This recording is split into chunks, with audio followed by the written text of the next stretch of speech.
Bonjour de partout où vous êtes, que le Seigneur Jésus-Christ, dont je suis l'un des serviteurs, vous bénisse abondamment. Alors me voici par cette vidéo venu faire euh, apporter une édification dans la vie de quelqu'un.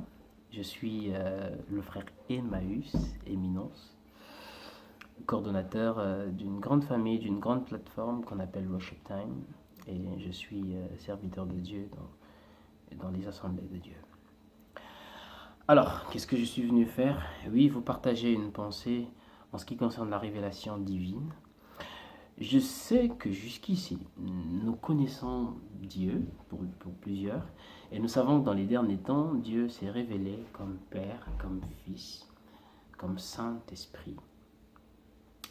Mais je vais brusquer un peu la sensibilité de plusieurs pour vous dire que il y a une quatrième dimension de la révélation divine, en effet, que le monde entier est en train d'attendre, encore que la création tout entière, selon Romains 8,19, est en train d'attendre avec un ardent désir. Alors, cette dimension est tellement indispensable en cette période que nous sommes en train de vivre et il le faut en parler. C'est la raison pour laquelle je viens comme un serviteur. Alors, j'aimerais commencer d'abord par vous parler un peu de ce qui s'est passé au temps d'Abraham, Isaac et Jacob, ces trois personnes. C'est très important de parler des trois, en fait, ensemble.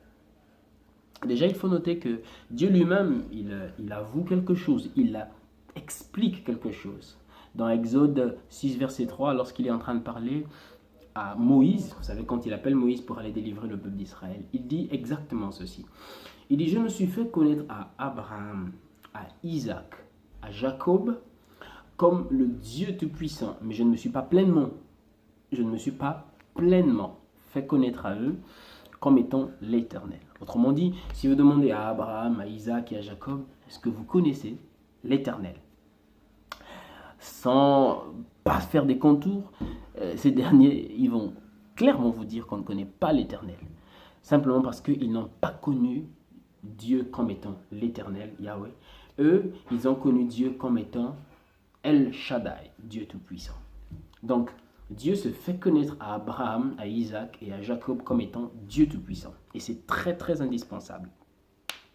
Alors, se faire connaître à eux dans ce sens voudrait simplement dire que dans la période des trois, dans cette dimension, dans ces trois, ce fil-là, la révélation divine ressortait carrément ressortait carrément le Dieu Tout-Puissant. Mais qu'est-ce que c'est que Dieu Tout-Puissant? Vous savez, dans la Bible, généralement, quand on parle de Dieu Tout-Puissant, en fait, c'est beaucoup lié à la fécondité. Vous lirez beaucoup de passages quand Dieu rencontre par exemple Jacob et qu'il est en train de bénir Jacob, il se présente. Vous savez, quand Dieu se présente à quelqu'un, c'est qu'il est en train de dire à la fois la dimension, non seulement la personne va connaître Dieu, mais aussi la dimension dans laquelle la personne va travailler avec Dieu. Parce que nous ne pouvons pas travailler dans ce monde des hommes dans une dimension qui soit supérieure à celle que nous connaissons de Dieu. C'est-à-dire, nous sommes limités dans nos faits à ce que nous connaissons de Dieu. Si tu connais Dieu comme étant le Dieu Tout-Puissant, alors dans ta façon de faire, tu vas exprimer ce que tu connais de lui. Ainsi, j'étais en train de dire que Dieu se présente à Jacob dans Genèse 35, verset 11. Il dit, je suis le Dieu Tout-Puissant, et il dit, sois fécond. Et de la même manière, par exemple, Genèse 28, verset 3, vous allez voir, il dit que le Dieu Tout-Puissant te bénisse et te rende fécond. C'est-à-dire que cette révélation de Dieu, parce que dans chaque révélation de Dieu, il y a une dimension de faisabilité, une dimension de fait. Ce que Dieu dit qu'il est, c'est ce qu'il fait. Dieu est égal à ce qu'il dit qu'il est, et ce qu'il est toujours égal à ce qu'il fait. Alors, dans ce sens-là, il faut simplement comprendre que lorsque Dieu dit « Je suis le Dieu Tout-Puissant, sois fécond », autrement dit, lui qui est le Dieu Tout-Puissant, qui est un Dieu lié à la fécondité, c'est-à-dire que à rendre fécond, rendre productif quelqu'un, il dit que la personne à qui il est en train de se présenter, c'est-à-dire Jacob, que Jacob devait lui être fécond parce que Dieu est le Dieu Tout-Puissant.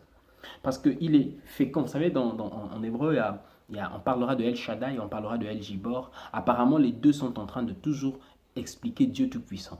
Mais la différence, c'est que El Shaddai a beaucoup plus attrait à la fécondité. Vous savez, la Bible dit par exemple, soyez féconds, multipliez, remplissez la terre et dominez. Alors vous allez vous rendre compte que la puissance, dominer là, c'est l'expression de la puissance. Mais elle commence d'abord par être fécond. Parce que lorsqu'on est fécond, on multiplie, on remplit et juste après, on domine. Donc Dieu qui est le Dieu tout-puissant, il travaille dans une dimension de la productivité afin de manifester sa toute-puissance. Et c'est comme ça que Abraham, Isaac et Jacob l'ont connu en fait. D'ailleurs, Abraham qui l'a connu comme étant le Dieu tout-puissant est le processus par lequel Dieu est en train de se faire un peuple. Il dit, tu seras père d'une multitude. Il défend d'ailleurs le jour où il rencontre Abraham et il se présente à Abraham, il lui promet qu'il sera père d'une multitude. Il commence par changer son nom, mais il se présente lui-même, il dit « Je suis le Dieu Tout-Puissant, marche devant ma face et sois intègre ». Donc la présentation et la révélation que Abraham avait de Dieu était liée à ce que Abraham devait être sur la terre pour Dieu. C'est ainsi que Abraham devait exactement multiplier et donner une multitude de peuples. Alors, cette promesse de donner à Abraham s'est manifestée. Vous savez, Abraham n'a pas eu beaucoup d'enfants en fait, en termes de promesses. C'est simplement Isaac que nous connaissons. Alors donc, Isaac qui va naître, mais le processus de révélation du Dieu Tout-Puissant se fait par Abraham. Isaac, mais Isaac n'est pas beaucoup en fait. En réalité, Isaac est un seul enfant. Et pourtant, dans ce processus-là, il y a toujours le cours de révélation du Dieu Tout-Puissant. Et quand on arrive au niveau de Jacob, alors à partir de Jacob, c'est là qu'on voit Jacob donner les 12 tribus d'Israël, c'est-à-dire ce qui représente carrément tout le peuple et la multitude du peuple de Dieu promis à Abraham. Autrement dit, c'est en Jacob qu'on voit l'accomplissement de la promesse divine liée à la révélation de la personne divine en ce qui concernait Dieu Tout-Puissant. Ce qui fait que c'est par Jacob qu'on voit la multitude des enfants d'Abraham. Mais donc il y a un processus, ça a commencé par Abraham, Isaac et Jacob, les trois. Alors, c'est aux trois, que Dieu se révèle. Donc c'est eux qui expriment cette révélation de Dieu en ce qui concerne le Dieu Tout-Puissant. Et cette dimension triple est carrément liée au Père aujourd'hui, au Fils aujourd'hui et au Saint-Esprit aujourd'hui. Je m'explique. Vous savez, Abraham est le type carrément du Père qui va offrir Isaac à Morija. Et Isaac est le type du Fils qui lui va prendre place à la croix, sur l'autel. Et Jacob est le type du Saint-Esprit. Ah, je sais que ça, au niveau de Jacob, ça va faire mal. Mais je peux vous rassurer que Jacob est celui qui a vu le ciel ouvert en fait. Jacob est celui qui a vu la dimension de l'Église déjà. Parce que c'est ce que Jésus est venu dire. Ce que Jacob a vu carrément lorsqu'il a à Bethel, ce qu'il a vu là-bas, c'est exactement ce que Jésus va reprendre, va repliquer lorsqu'il s'agira de l'Église. Il dit, vous verrez désormais le ciel ouvert et les anges de Dieu monter et descendre sur le Fils de l'homme et tout. Et tout ça, ça parlait carrément de l'Église, ça parlait effectivement de comment on appelle, de l'Église ou encore du Saint-Esprit. Parce que c'est le Saint-Esprit qui active l'Église, en effet. Donc, ces trois dimensions, révèlent le Père, le Fils et le Saint-Esprit. Mais il s'avère que même quand c'était Jacob, à partir de Jacob, on n'a pas encore les fils d'Abraham. Parce que Jacob n'est que le fils d'Abraham. Alors, c'est dans Jacob, c'est par Jacob que la multitude des enfants vont s'exprimer et vont s'étendre. Donc, on a envie de dire qu'il a fallu les 12 tribus d'Israël. ce sont les 12 tribus d'Israël qui finalement qui révèlent la fécondité, révèlent la puissance de Dieu. Autrement dit, c'est l'Église, parce que les 12 tribus d'Israël, c'est l'Église aujourd'hui. Jacob, c'est le Saint-Esprit, c'est l'image du Saint-Esprit qui a donné l'Église, qui a activé l'Église. Ainsi, Jacob a donné les 12 tribus d'Israël, et quand on a vu les 12 tribus d'Israël qui finalement ont exprimé la multitude des enfants promis à Abraham par Dieu, et c'est comme ça qu'on va finalement voir exactement le Dieu Tout-Puissant. Donc, nous, le Dieu Tout-Puissant qui a lié, qui a trait à la fécondité, ce qui est promis à Abraham, ce que Dieu révèle à Abraham, se voit clair dans la vie des 12 tribus d'Israël ou encore dans la vie de l'Église qui est l'ensemble de tous les chrétiens. Les 12 tribus d'Israël sont en train de révéler Dieu.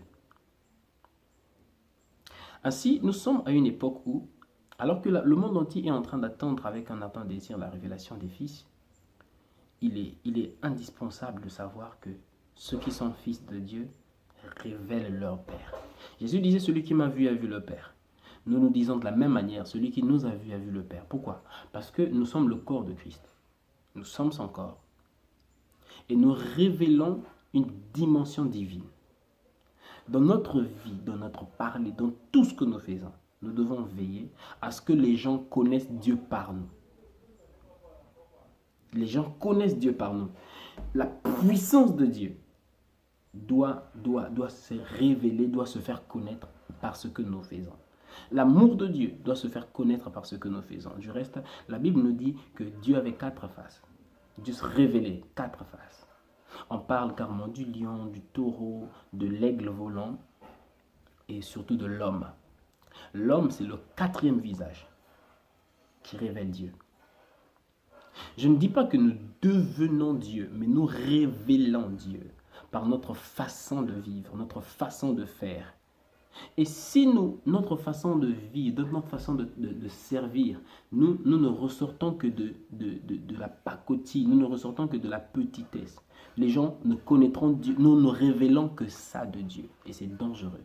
Nous avons la responsabilité que les gens connaissent Dieu, la puissance de Dieu, l'amour de Dieu, tout ce qui est Dieu, que les gens connaissent Dieu par nous. Ainsi, mes frères et sœurs, c'est impossible si nous ne sommes pas un avec lui, dans notre secret. Allons, soyons un avec le Seigneur. Prions jusqu'à ce qu'on était tellement en contact qu'il nous a saturés de lui. Dieu cherche un homme dans lequel il va être Dieu. Dieu cherche un homme qui va révéler sa divinité. Dieu cherche un homme qui va manifester sa puissance. Dieu cherche un homme par lequel les gens ne vont pas le voir incapable, mais les gens vont voir qu'il est capable de tout et que rien n'est impossible à lui. Dieu est en train de chercher un homme qui va être véritablement témoin et même élément révélateur de ce qu'il est véritablement. Mes bien-aimés frères et sœurs, croyez-moi, nous ne pouvons rien faire aujourd'hui par nous-mêmes, en fait, pour révéler Dieu. Il est important que nous puissions tellement être avec lui. C'est la raison pour laquelle, passons du temps. S'il faut jeûner, allons jeûner, mes bien-aimés. Ne soyons pas juste des personnes qui parlons de Dieu dans une dimension légère. Ne laissons pas aux païens la possibilité de ne voir qu'un peu de Dieu. Donnons à tout le monde la possibilité de savoir que le Dieu que nous servons est véritablement grand, parce que le monde est en train, la création est en train d'attendre avec un ardent désir la révélation des fils que nous sommes. Alors le Fils est venu révéler le Père, les fils aussi révèlent le Père, parce que les fils sont le corps du Fils. Et nous avons besoin de révéler le Père dans ce sens-là. Bien-aimés, s'il vous plaît, que Dieu nous aide de partout où nous sommes à comprendre ces choses, à nous imprégner de ces choses et à faire en sorte que véritablement l'amour de Dieu se voie et manifeste, la puissance de Dieu se voie et manifeste. Que Dieu vous bénisse. C'était simplement votre frère, comme les autres aiment m'appeler affectueusement Papa Emma.